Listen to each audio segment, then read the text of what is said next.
I now live with my parents, so why don't you, a stranger, just move into a cheap place? What's the big deal, right? I thought my husband would make me happy, but turns out he was just using me. His family betrayed me, and I was really shocked. It seemed like they hadn't even realized how naive they were. But if they kick me out, who's going to pay the bills? I realized there was no point in being part of this family, so I knew what I had to do next. I got in touch with everyone and started getting ready. What happened to all the stuff? I had a company come and take it all away. The next day, I called another company and got rid of all the furniture and appliances. My husband freaked out and started yelling. My name is Michelle Thompson. I'm 35 years old. I've been working from home since I finished college. I only have to travel once a month, but I work full-time. My company has been really understanding because both of my legs are disabled, so I use a wheelchair to get around. This happened because I had a motorcycle accident in college. A car crashed into me from behind on the highway, and I was thrown into the air. It felt like everything was moving really slowly. This is it for me, I remember thinking as I flew through the air. Luckily, I didn't die, but my legs got injured and I can't move them anymore. I've been doing rehab ever since, but they probably won't get better. I've been in a wheelchair for years now. I guess I'll probably stay single for the rest of my life.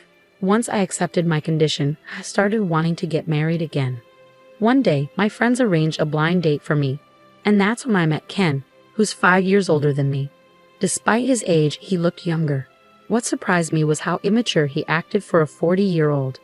He's very straightforward, which means he doesn't hold back. After seeing me in a wheelchair, he didn't hesitate to ask all sorts of questions like, how do you do everyday things like eating or chores? Can you manage work? Are you independent in the bathroom or for bathing? While others tiptoed around the topic, Ken asked me everything bluntly. Most people might find his approach rude, but I actually liked that he was genuinely interested in me. We went on a few more dates and eventually became a couple. I believed I could find happiness with him. At that time, I couldn't imagine being with anyone else who would want to be with me forever. So when Ken proposed just 6 months into our relationship, I was thrilled. But things took a turn after we got married. When Ken and I moved in together, we chose my rented house, which is a bit expensive but very wheelchair-friendly, probably because the previous tenant made it that way. Ken liked the spaciousness.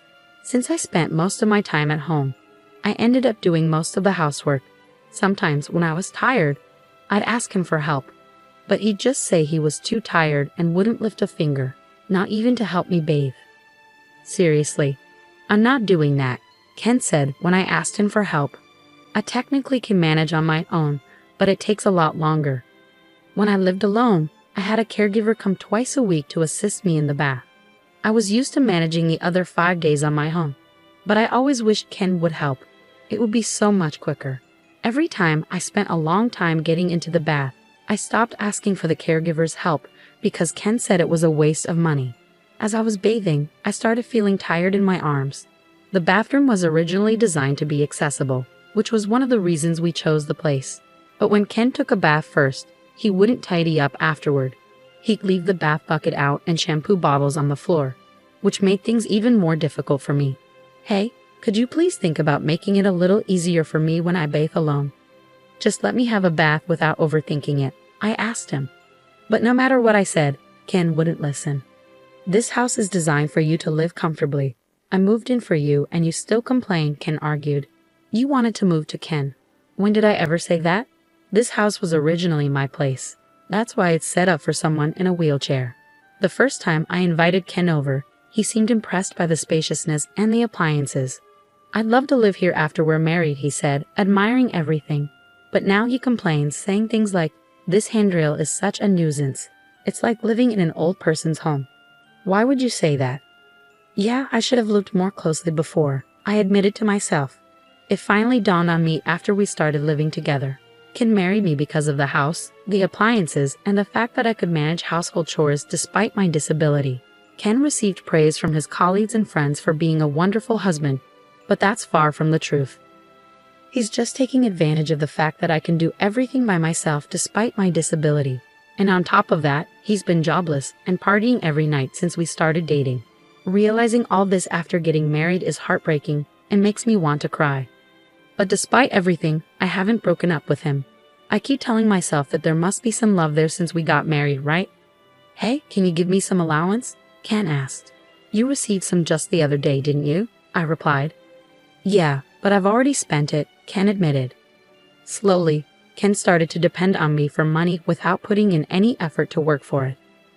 I decided to reach out to Ken's mother for advice. Ken doesn't seem interested in working. What should I do? He's always been hardworking. Maybe he just needs a break. Even though she told me I could talk to her about anything, she always sided with her son. She'd say, it's natural since he's an only child. But I wasn't convinced. Since I've lost both my parents, I have no other family to turn to. I felt completely lost. I thought about discussing it with a friend, but the last time I mentioned my problems, they told me, I wish I had problems like that. Ken always seems to appear fine on the surface. That evening, Ken confronted me. Did you go talking to Mom about my work? He accused. Yeah, why? Would it bother an older person like her? I can't believe you. I responded. Seriously? Well, maybe you should work so I don't have to worry, I retorted. Ken stormed out after that. It's typical of him. He always leaves when things don't go his way and then returns drunk early in the morning. I'm back, babe, he slurred. It's early, don't disturb the neighbors, I cautioned. Keep it down, I added. Shut up. Don't boss me around, he snapped back. When he's drunk, he's out of control. All I can do in situations like these is stay quiet and endure it. I think I'm reaching my breaking point. I began to entertain the idea, but the thought of facing loneliness again was heart-wrenching. I was torn between enduring the current situation or spending the rest of my life alone. The idea of divorce started to weigh heavily on my mind. Then, out of nowhere, Ken brought up the idea of living with his parents. What? You mean they'd move in here? I asked, surprised. No, they'll move in here. Ken replied as if it was already decided that they would move in, without even discussing it with me. While I understand the desire to be close to aging parents, both of Ken's parents are still healthy. I couldn't understand why they would want to leave their own home to come live with us. Do they really need to stay here? It's going to be crowded with 4 people, and I work from home, so it'll be inconvenient, I expressed my concerns. You're always thinking about yourself, huh? I never thought you were this selfish, Ken accused. I'm just saying, why do they need to move here when they have their own place? Our place is bigger, more modern, and has all the conveniences. Plus, it's accessible for elderly people, I reasoned. If Ken's parents moved in, I'd have to be on my toes during work hours. Ken is rarely home, but his parents would likely be around a lot since they're retired, sharing the bathroom, kitchen. I already move slower than most people, and I could easily imagine the strain of such a living situation. Can I have some time to think? I asked. You better hurry up. We don't have much time, Ken replied curtly. Despite Ken's insistence that there wasn't much time, he wasted no time in bringing his parents over by the weekend. It seemed like they had already discussed this move extensively. You know, I've been thinking, maybe you should consider moving to a facility, Ken suggested. What? I couldn't believe what I was hearing. A facility for me?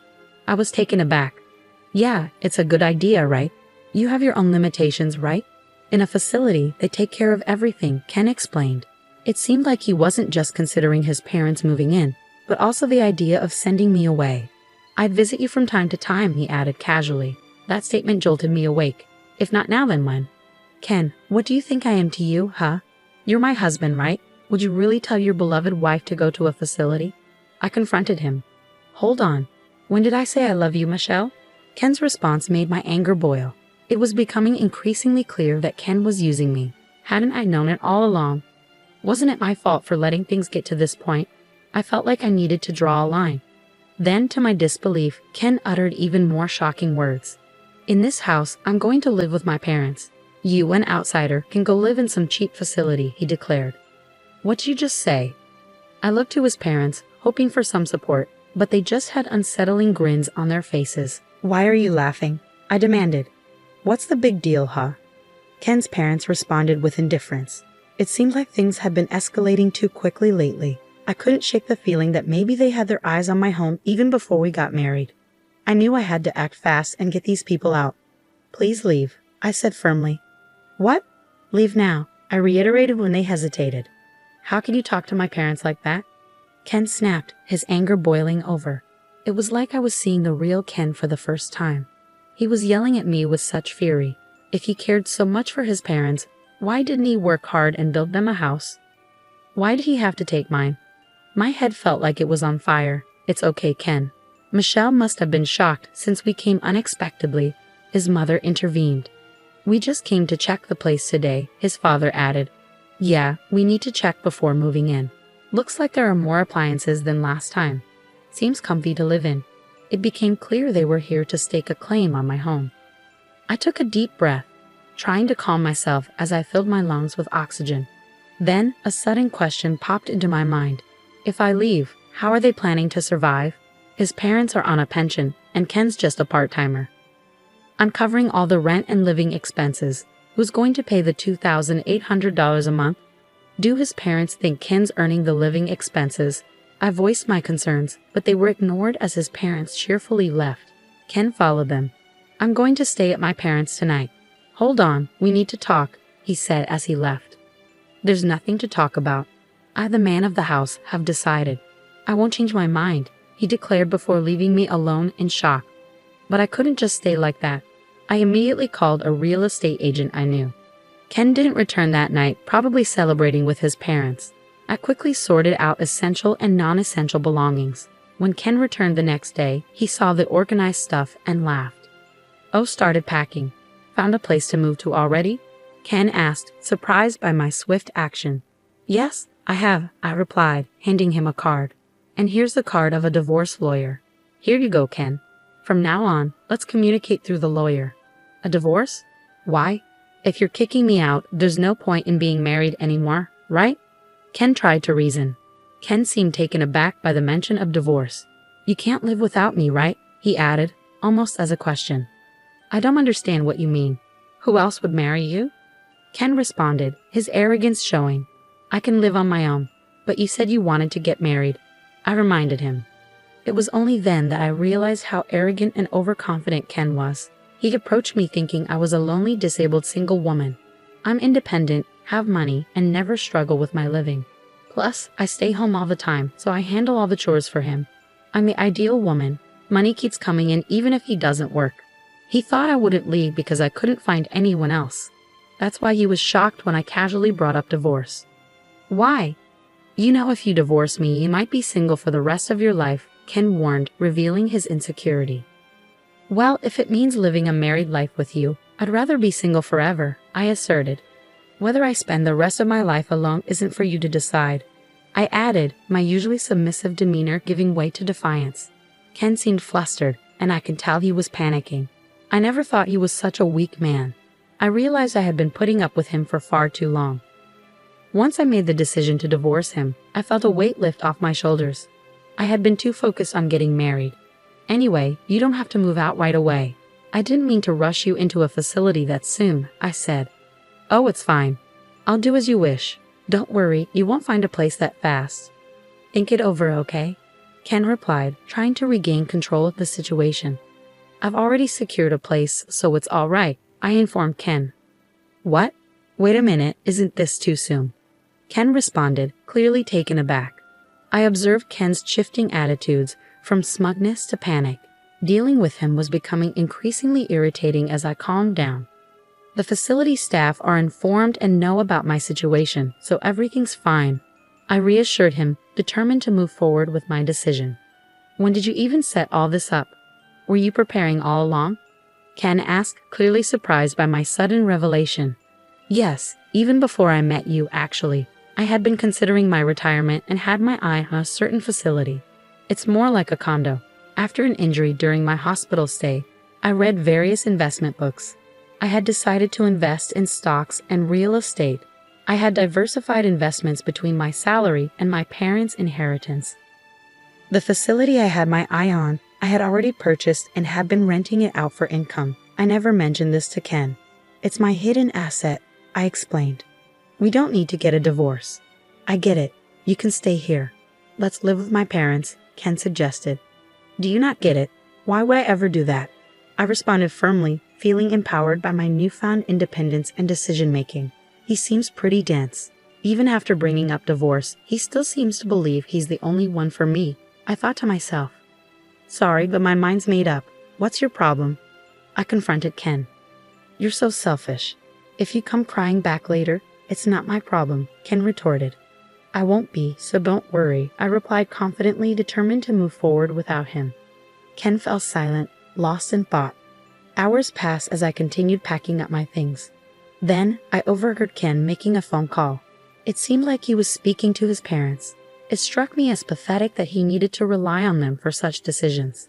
Eventually, Ken approached me. Fine, we'll get a divorce. Just leave quickly, he said begrudgingly. Perhaps he would miss having me around to take care of the household chores. But he likely saw living with his parents as a way to avoid them. With that, Ken left for his parents' home. I'm going to talk to my folks about what's next. Get ready to move out quickly, he informed me. Yes, I'll do that, I replied, ready to start a new chapter of my life without him. I finished moving all my stuff within a week. During that time, Ken never showed up. We met again a day after the move was completed. As I was settling into my new home, Ken called me outside and asked, Hey, what's going on? This place is almost empty. Where are the appliances? I had a service pick up those items for me, I replied calmly. What? I had called a service the next day and had them collect all the furniture and appliances, Ken exclaimed, clearly agitated. My husband's frustration grew and he began grumbling. Not only Ken but also his parents were there. All the appliances here were bought by me. They are all from when I was single. The only thing that's yours is right there, he pointed out. There were only 3 cardboard boxes. I did leave the clear clothing container we bought after marriage, I added. Michelle, we can't live with this. We need to split the property if we're divorcing, Ken insisted. That's right, we can't live here like this, his mother chimed in. What are you talking about? Nobody can live here, Ken protested. What do you mean? The rent's $2,000, I clarified, confused by their sudden concern. You could see the shock on Ken and his parents' faces. I reminded Ken of something I had told him when we got married. This isn't your own house. No, it isn't. I got a bit of a discount on the rent because I asked a real estate agent, I explained. I know if I move out, the rent will go up even more, given that this is a property with disability access. And I've already received several inquiries from people with the same concerns. I recommended that they move out. Why didn't you tell us sooner? What are we going to do now? Ken asked, clearly flustered. I don't know. I did tell Ken. I didn't hear about it. I'll sue you. His mother threatened, her frustration boiling over. I saw that coming, honestly. From an outsider's perspective, it might look like I selfishly got a divorce, broke the lease, and took all the furniture and appliances. But I was sure. I reflected. You can sue, but do you even have the money for it? Ken's face contorted with frustration. It was clear he couldn't afford a lawyer, even if he wanted to. I revealed my ace up my sleeve by showing them some pictures. When did you take these? Ken exclaimed in shock as he saw the images of himself gambling and womanizing. I spent my money on this. I'm ready to use these in court, Ken, I warned. What the hell? I thought everything was going well. Ken's parents expressed their agitation. What's going on? Suddenly, Ken started to apologize. I'm sorry. Please come back. I need you, Michelle, he pleaded, his tone filled with desperation. You're the one who made me leave. We're not married anymore, so what's the point? And do you even care about me? If not, I'll just go. Even Ken's parents started saying sorry beside him. We don't have a home anymore. This was a shock. What do you mean? Our house got taken away because we couldn't pay for it. Ken's family will lose their home in a few weeks. They ran out of money. Ken's dad owed a lot, and it got bigger over time. Ken used to get money from his parents, but when he got married, he probably hoped for more support. Now I get why his mom was nice to me before we got married. I can't do anything for you now. We're not close anymore. Even if my parents and I have nowhere to go, does that not bother you? You caused this situation, right? Can you at least give me the electronics and furniture? You're wealthy, Michelle. Are you going to sell them? His real reason was obvious. I told him firmly that I wouldn't give him anything, not even one piece of furniture or electronics. Please reconsider. Show some kindness. It's too late to say sorry now. You need to figure this out on your own. That's exactly why I'm asking for help. I can't figure it out. I told Ken and his dad, who kept asking. If they couldn't pay the rent, they should leave. The place is in my name, so if I cancel the lease, they have to go. Evicting them was easy. Even if the lease was transferred, Ken probably couldn't afford to live here. I got all this information from the real estate agent. I can't afford the rent, so I decided to cancel the lease. I don't need this place anymore, and since our divorce is final, it's all over. I managed to get the shocked family out and locked the door. What do we do now? I can move to a different place. Goodbye. Places like that must be awful, right? Good luck in that terrible place. Ken probably felt he needed to get the last word in, so he spat out those bitter words. I ignored him and his parents and left. But Ken wasn't done. A few days later, he showed up at the facility where I had moved. What's going on here? Ken looked like he was going to pass out when he saw where I was living. This place isn't bad at all. It's actually a luxury facility worth $1 million. I had saved up money and invested it, and that's how I bought this place. The timing was perfect since the previous occupant had just left. With the money from selling my house and some extra income, I had plenty left over. This facility is great with doctors and helpers on hand. The rooms are like apartments with lots of privacy. It's a 3-bedroom, so families can stay together. There are even couples and families living here. I can call for help whenever I need it, and there's assistance with bathing every day. Originally, I thought this would be my last home, but I'm glad I moved here. You have that much money all along? Why? I don't want you to keep coming here. We're not close anymore. Please go. Then Ken started acting nice all of a sudden, but it felt weird. Can I stay here? What? No, that's not happening. We're not married anymore. Accept that. Then let's get married again. I'm staying in a motel. Isn't that sad? I can't find a job because I don't have a permanent address. At the motel, Ken is smooth with his words. It seems like he's forgotten about his own parents. In the end, he's only thinking about himself. Why don't you take a good look at yourself? It's sad to see you living off your parents at your age, being dependent after marriage, and now begging for help. Ken's face turned red. Aren't you embarrassed to be relying on your ex-wife? Look, everyone's watching, right? Residents peeking from their balconies were indeed watching. Actually, I had asked them beforehand to keep an eye out if my ex-husband showed up. I always expected him to come back for some reason. The residents were really helpful. They purposely looked at Ken with sympathy. It's like watching a real-life drama. I want to applaud them. Ken finally noticed the stares and seemed to realize how embarrassing his behavior was. I won't bother you anymore. With a pale face, he muttered those words and left. I doubt he'll come back here again. Later, when I went out, I bumped into my mother-in-law working at a supermarket checkout. My father-in-law worked as a janitor and my mother-in-law was a cashier. As soon as she saw me, she turned away and tried to hide. She was being scolded by a younger employee for her behavior. Ken was introduced to a job by someone he met at the motel cafe, but it turned out to be a poorly paid job where he was being taken advantage of. Meanwhile, I often host home parties and enjoy my life with others from the same facility. I've also made friends with other wheelchair users. If I had known such a supportive community existed, I would have moved here earlier. I make time for physical therapy sessions, and my current goal is to regain the ability to move my legs on my own. Overall, I lead a fulfilling life, both at work and in my personal time.